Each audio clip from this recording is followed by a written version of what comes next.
Hi, this is Steve from Oztrack. This video aims to give you a bit more information about why LS1 engines gain so much from tuning. They've become a very popular engine worldwide, especially in engine swap cars now. It's pretty much, if you bought a second-hand LS1 and tuned it, it's probably the cheapest high horsepower engine that you could use. In Australia, they started using the LS1s in the VT at the end of '99 and kept using them halfway through the VZ until around 2005. After that, they changed to the 6-litre. Most of the way through, the LS1 engine was the same. Very minor adjustments in camshafts, very slight changes in airboxes between the models. The VT had a slightly inferior intake manifold, but really, to sum it up, if you put the same exhaust and the same air intake with the same camshaft on any of the LS1s, any of the stock camshafts in an LS1, the power should be very, very similar between all the different models. So yeah, let's get started. In Australia, the VT was listed as being a 220 kilowatt engine, and then the HSV 285 was rated at 285 kilowatts. That's sort of the range of powers that were claimed by the manufacturers, and pretty much you could see a little bit of evidence of holding them back, especially in the earlier models. The VZ has got probably the best of the factory tuned settings of all the models. So yeah, we'll just open up one of the files and have a look at it.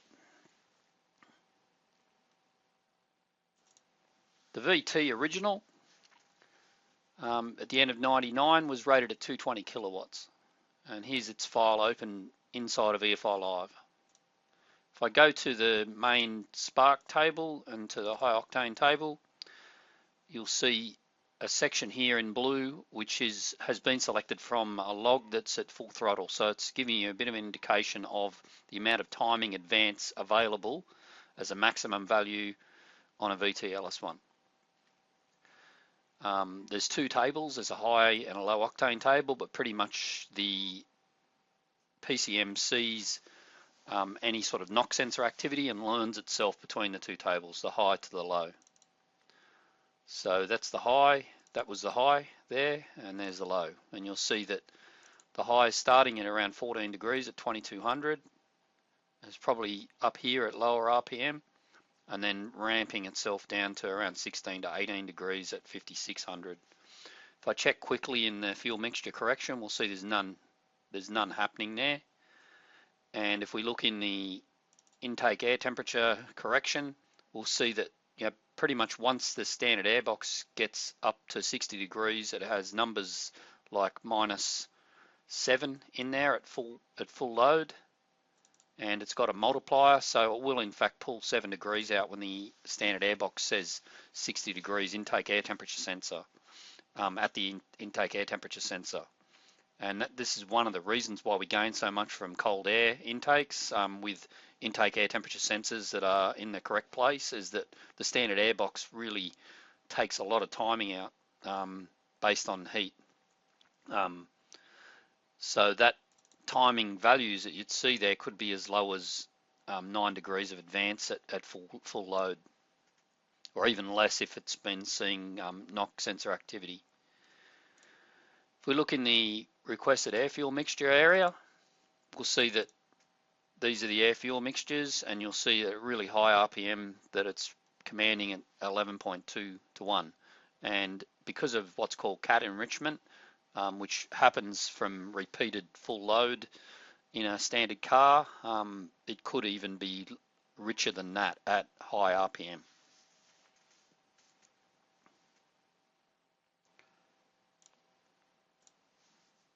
All right, so if we go to the VX next, this is the VX standard Holden engines. And if we go through to the same tables again and have a quick scan through them, here's the high table, it's even lower than the VTs. There's the low table, even lower again.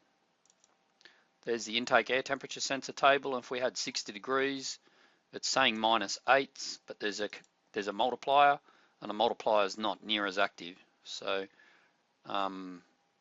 in fact, the multiplier is not wanting to pull any timing out at high RPM, no matter what the temperature is. It's pretty interesting. So yeah, it's got less timing than the main table, but the corrections are pulling out less timing. Still quite low timing values, and the mixture commanded is still very similar. Now, one thing to notice here is the shape of the high octane table. And if I put it on 3D, that's a final timing table. It's actually in every VX standard Holden LS1 was ever produced.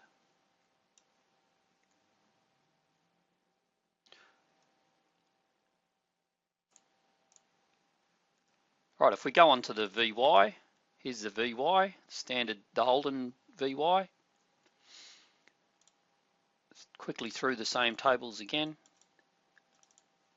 Here's the high table, there's the low, there's the intake temperature. If we look at it around 60, that would be what the standard airbox would say a lot. The corrections, a little bit more right through the range, but it's pulling out less. So the end result would be at really high RPM that these cars could have less than 11 degrees of timing advance. At full load, the commanded air fuel mixtures are a bit leaner, and that's probably what has given the VY a little bit more power than the VX when they're in standard form. The timing table, it's interesting to have a look at it to see the shape of it, and you'll see it's a lot smoother looking than the table from the VX, which was that one. And while we're at it, we'll just quickly grab the VT table and have a quick look at it, and that's the VT, and you'll see it's a lot lower timing really down here at very low RPM in the VT in particular. Right, if we go on to the VZ, here's a VZ original Holden tune, same timing table. There's a fair bit more timing advance in the VZ, and still fairly low in the low table to give it protection. The correction, it's got -6s at 60 degrees, standard airbox sort of temperatures, and it's pulling most of that out. So it's pulling out a factor of 1 or 0.9 of the 6.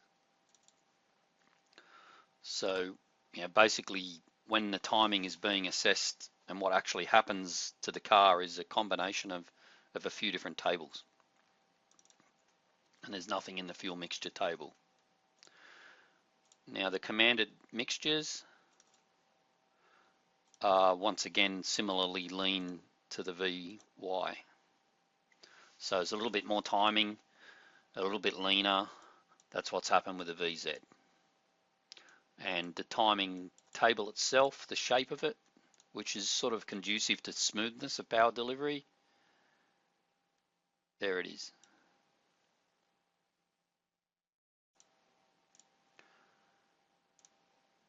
All right, now let's go through the HSVs. Here's the VX 255 HSV.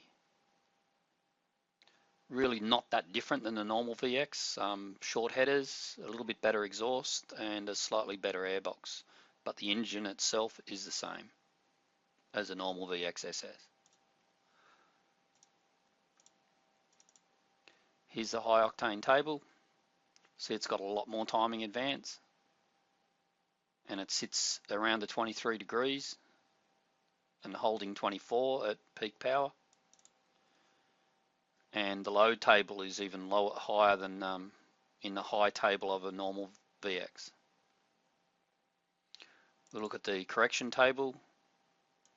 There's -5 degrees in it at 60, and it's pulling half of that out. So it's a little bit less aggressive with intake air temperature protection. Nothing in the fuel correction table. And if we go to the commanded air fuel mixtures at full load, it is actually commanding quite rich.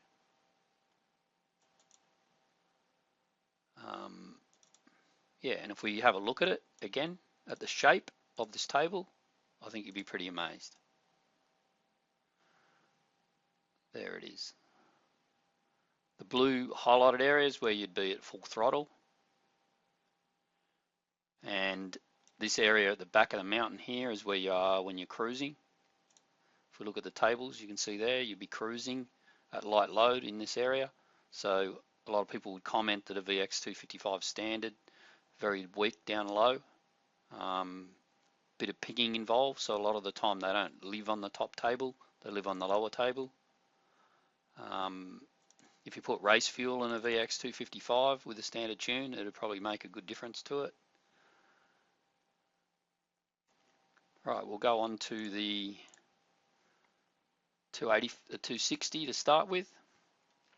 This is the VY260 tune. Just quickly through its tables as well.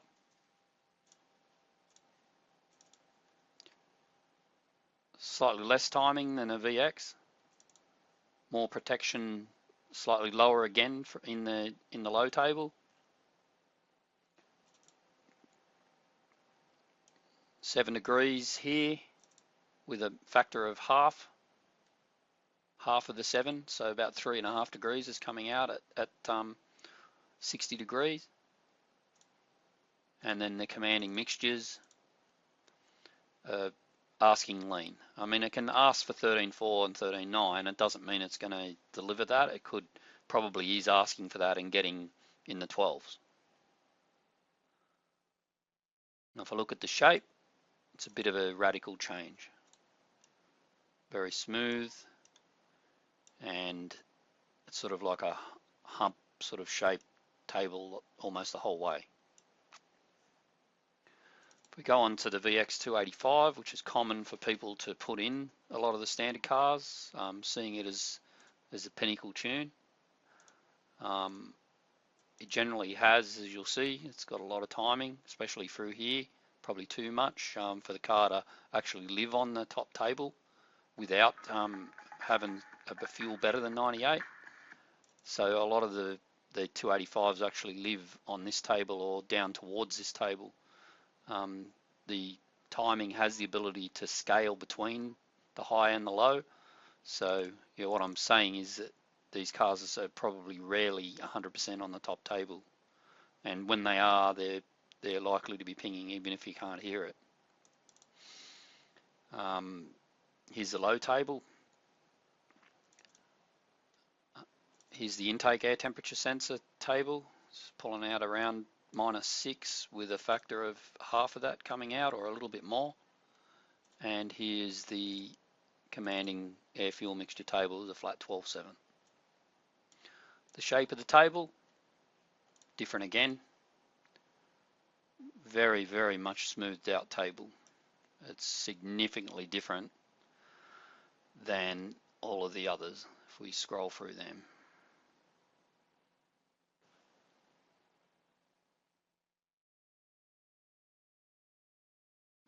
Especially different than this table. So if we come on to the 285 table. Alright, so that's a fair bit of information about the tune tables that are in these cars.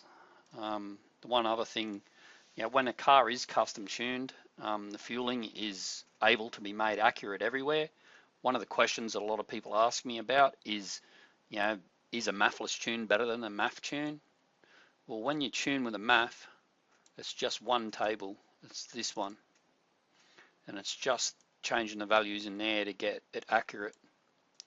But the problem is that at really high loads at, say, 2,000 revs, you might be at this sort of position in the table, but at low RPM, at low loads and around 3,000 RPM, you might in fact be in exactly the same location in the MAF table. So the MAF is trying to account for it, it's trying to cover all situations, but it can't. All it can do is match airflow with fuel. And that's what a carburetor does, is match vacuum with fuel. So in this situation, a MAF is trying to cover all situations, and it can't. When a car is tuned with a MAFless tune, you can adjust it at high loads up here. High load 2000 RPM is here, and low load 3000 revs could be here. And you can adjust both situations, where a MAF would have to account for this high load situation and this lower load situation, and the fueling accuracy is not going to be as good.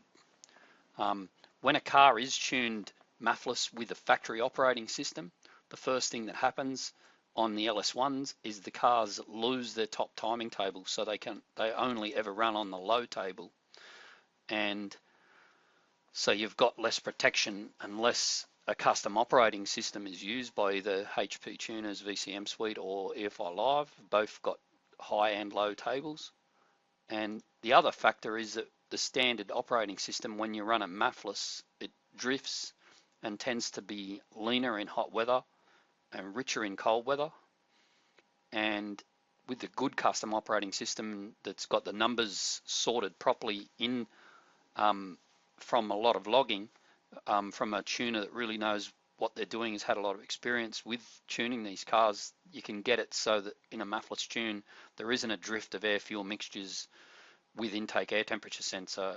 You can control it, as long as you can control the sensor, because a lot of the time the sensors are located in a location that gets incorrect readings. If you put an intake air temperature sensor near something very hot, it'll measure the hot material that's near it, and it won't get enough information from the cold air that might be actually passing through it. So there's a little bit of an extra bit of info there that needs to go into it. But to put it simply, a MAFless tune, when it's sorted out properly with a custom operating system, will be very stable and be more accurate at all loads and all RPMs in terms of air fuel mixture than the MAF. With a custom tune, you can optimize the timing and get the shape right and the values right, and take account of all the corrections properly, so that on a hot day there is less timing. When the engine gets hot with coolant, there's less timing, and you need to have the appropriate amounts of correction to protect the engine.